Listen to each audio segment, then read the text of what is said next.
Salut Sylvie, dans le fond, on va te présenter notre trousse de suppléance comme si les élèves étaient là. Donc voilà. Bonjour à vous, j'espère que vous allez bien, les étudiants de première année du baccalauréat en enseignement en éducation physique. Voici notre trousse de suppléants que vous allez pouvoir utiliser soit en éducation physique ou dans n'importe quelle autre matière, que ce soit au primaire ou au secondaire.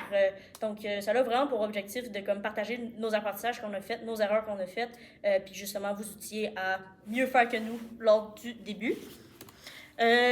Juste pour vous dire que ce qu'on fait présentement, on n'a pas eu, nous, quand on était à votre place il y a maintenant 4 ans. Puis ça a été vraiment une expérience qu'on aurait aimé avoir pour pas qu'on arrive dans une école puis qu'on soit un peu genre « Wow, qu'est-ce qui se passe? Qu'est-ce qu'on fait ici? » Puis avoir un petit peu d'outils pour qu'on soit plus préparé à justement enseigner dans une classe de 30 jeunes dans un gym. Ça peut être intimidant.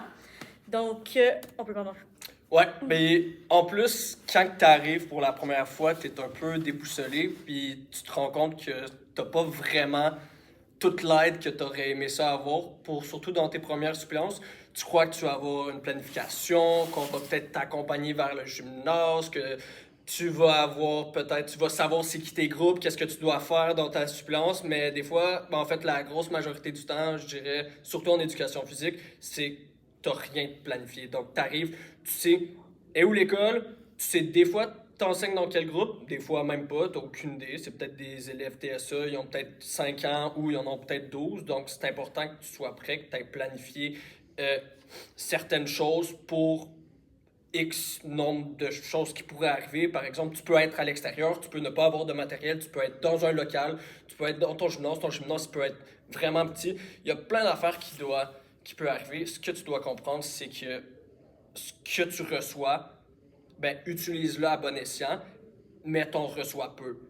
Donc, ça ressemble à ça. Des fois, ça, c'est surtout en éducation physique. Je dirais que, mettons, tu seras en place au primaire dans des classes. Souvent, tu vas avoir une planification, tu dois suivre des choses. Donc, ça, utilise-le. Donc le matériel que tu aurais besoin pour faire une suppléance, c'est un peu le même que dans un gym en tant qu'enseignant en éducation physique. Un sifflet, une goutte d'eau, une montre pour savoir le temps pour tes temps de transition. Ben là, le cellulaire, c'est rendu ambigu puisque c'est interdit maintenant, mais c'est toujours bien de l'avoir pas loin, caché au cas où il arrive quelque chose. Puis pour ta suppléance, va voir la secrétaire pour avoir soit une liste de classe ou le Wi-Fi pour prendre les présences ou autre. C'est pas mal ça. Avoir peut-être une feuille papier secours de présence pourrait être utile. Puis, est-ce qu'il y aurait, vous pensez, une banque de jeux?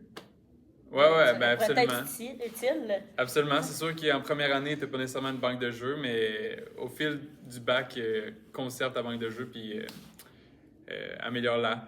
Comme ça, tu vas être prêt pour toute éventualité selon tes groupes pour tous les niveaux. Il faut que tu sois polyvalent. Oh oui. Exact. Pas le choix. Donc, une petite anecdote qui m'est arrivée pour mettre concrètement ce qu'on vient d'expliquer. Première suppléance. J'arrive d'avance, il y a un pépin avec la liste de classe, ça me retarde, j'arrive en retard, on m'a donné le mauvais local, fait que je prends pas les présences parce que c'est long, puis le cours est déjà commencé.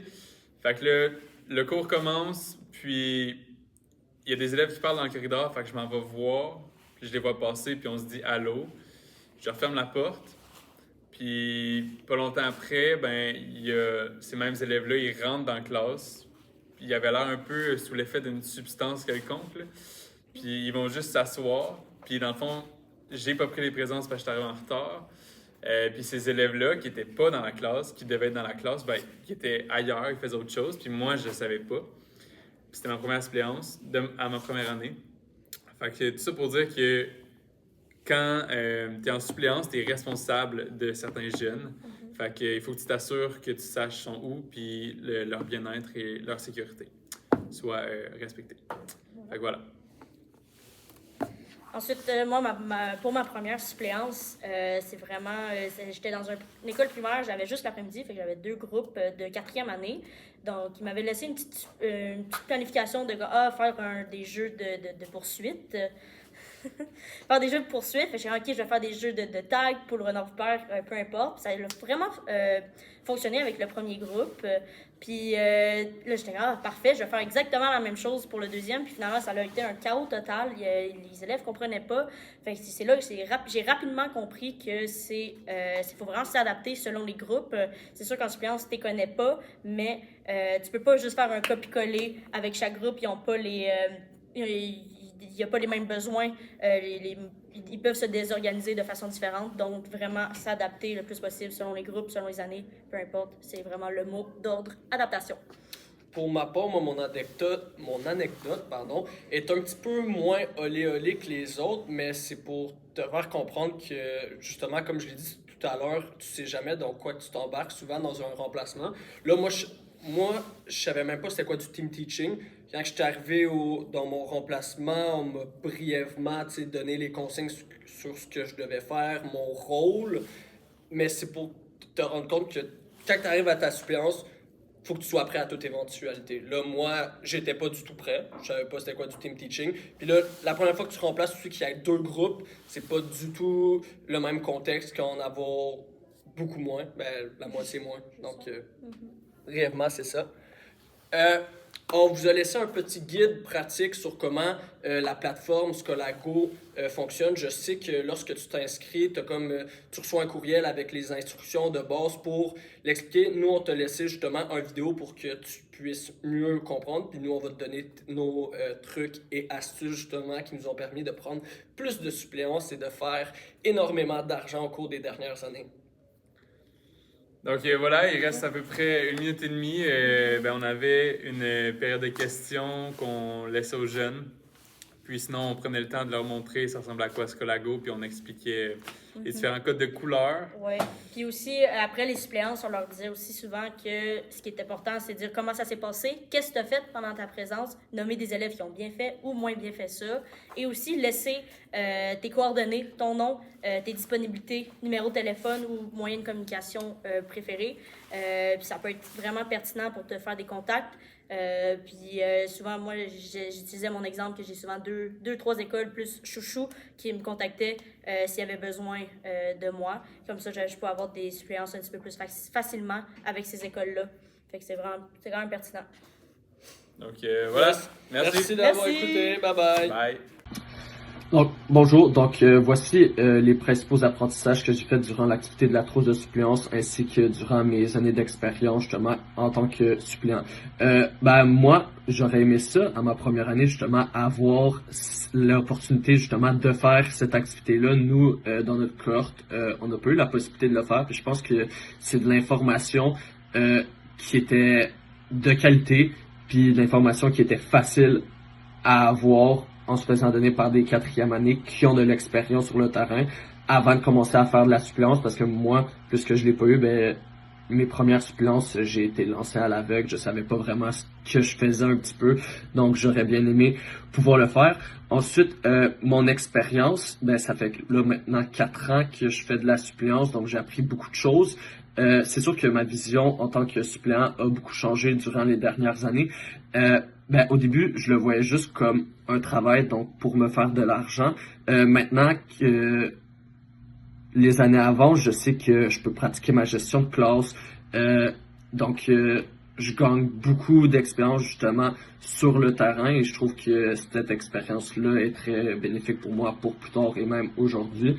Je trouve que sans la suppléance que j'ai faite, je serais pas l'enseignant que je suis aujourd'hui. De plus, je me fais un nom dans le milieu, c'est sûr. Aussi, en étant dans d'autres classes que juste en éducation physique, j'apprends à voir ce qui se passe justement, c'est quoi la réalité des autres enseignants, tant au secondaire qu'au primaire. Et justement, ça m'aide à comprendre mieux le fonctionnement des écoles. Merci. Donc, en ce qui concerne mes apprentissages faits grâce à la trousse de suppléance, pendant la séance avec les premières années, les échanges qu'on a eus, ça m'a vraiment fait penser à... ça m'a vraiment fait constater l'évolution qu'on a eue au cours de nos années à l'université, comment on a passé de première année jusqu'à la 4e. C'est quand même une grande différence dans tous les aspects de l'enseignement. Donc, ça m'a vraiment fait réfléchir à ça. Puis aussi, quand on parlait de suppléance, c'est fou comment c'est rendu automatique faire de la suppléance pour moi et le reste de mon équipe aussi. Fait que genre, quand je pensais à quel fait j'allais dire, j'ai comme un peu oublié tout ce qui s'était passé. Puis c'est rendu tellement facile de faire de la suppléance présentement. Puis que j'ai oublié comment j'avais de la misère au début. Puis comment j'aurais vraiment aimé ça avoir une trousse comme ça qui aurait été qui aurait été à ma portée en première année pour que ce soit plus facile, enlever le blocage mental que j'aurais eu. Ensuite, par rapport au storytelling, parler de mes expériences personnelles, c'est vraiment un atout pour faire du storytelling, pour vraiment faire une histoire. Donc, c'est vraiment ça qui m'aide à faire un début, une fin, pour vraiment avoir un point cumulatif et tout. Donc, c'est vraiment l'apprentissage que je fais par rapport au storytelling, c'est vraiment par rapport aux expériences personnelles, comment ça peut être vraiment un gros atout pour raconter quelque chose, pour vraiment que la personne qui nous écoute se souvienne de ce que j'ai dit. Salut Sylvie, j'espère que tu vas bien. Bon, je vais te raconter une petite histoire là. Storytelling. Il y a de ça 5 ans. C'était l'histoire, c'est bon ça. C'est l'histoire d'un gars qui, qui savait pas trop ce qu'il faisait au baccalauréat en kinésiologie. Puis il se questionnait, puis il est rentré en panique dans le bureau de Catherine Lestage, puis il disait en fait, hey, je pense que je vais aller en enseignement d'éducation physique. Puis là, Catherine, elle dit, ben, tu sais, les inscriptions sont passées, c'est déjà plein, il va falloir t'attendre 1 an. Le gars, il est reparti en attendant une réponse. Puis à l'automne arrivé, il a reçu une réponse 1 semaine avant que l'université commence, puis qui a été accepté en éducation physique.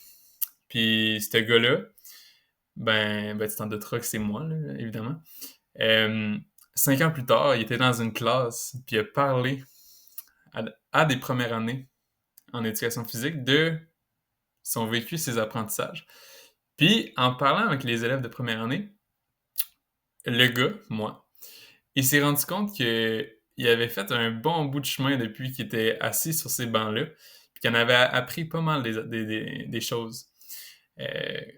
À travers les rencontres, les expériences, puis surtout les mauvaises expériences en fait, de suppléance, d'accompagnement, de stage, etc. Fait que de ça, il a réalisé qu'il il a sorti 3 principaux apprentissages. Un, ben, que c'est essentiel en éducation physique, la planification puis la préparation. De 2, c'est aussi essentiel de savoir s'adapter. Surtout, moi, j'enseigne beaucoup en plein air. Donc, ben, je veux dire, le gars enseigne beaucoup en plein air. Donc, il faut qu'il sache s'adapter. C'est très important. Puis, dernière chose, c'est la rigueur puis le temps que tu mets dans tes projets. Ça va se répercuter. Il va y avoir des répercussions sur les élèves, en fait. C'est ce que le gars a constaté. Fait qu'un peu avoir de la rigueur professionnelle. C'est important aussi. Puis, à travers tout ça, je pense qu'il y a quelque chose le gars, il trouvait qu'on n'abordait pas vraiment dans le bac, c'est ton style d'enseignement. Puis lui, il a trouvé son style d'enseignement, c'était beaucoup par l'humour. Fait que, voilà. De ça, il a fait une petite vidéo pour envoyer à sa professeure, son enseignante, pour expliquer c'est quoi ses apprentissages, puis ses découvertes qu'il a faites sur lui à travers son parcours au bac. Puis, à travers la discussion, l'échange avec les premières années. Donc voilà, c'était ma petite histoire. J'ai fait ça à l'improviste, sache-le. J'avais prévu un texte, mais j'ai fait au diable le texte. Voilà, truc de Noël, je te souhaite joyeux Noël, Sylvie. Le cours n'est pas encore terminé, mais j'ai vraiment apprécié ce cours-là. Je pensais pas l'apprécier autant. Je me fiais beaucoup à mon expérience des autres séminaires, puis j'ai vraiment été agréablement surpris. Les présentations, je trouve, sont excellentes. Honnêtement, je dis pas ça parce que tu vas voir ça, je dis vraiment ça d'authenticité, c'est vrai. Puis voilà, j'ai même hâte à celle qui s'en vient sur les militaires.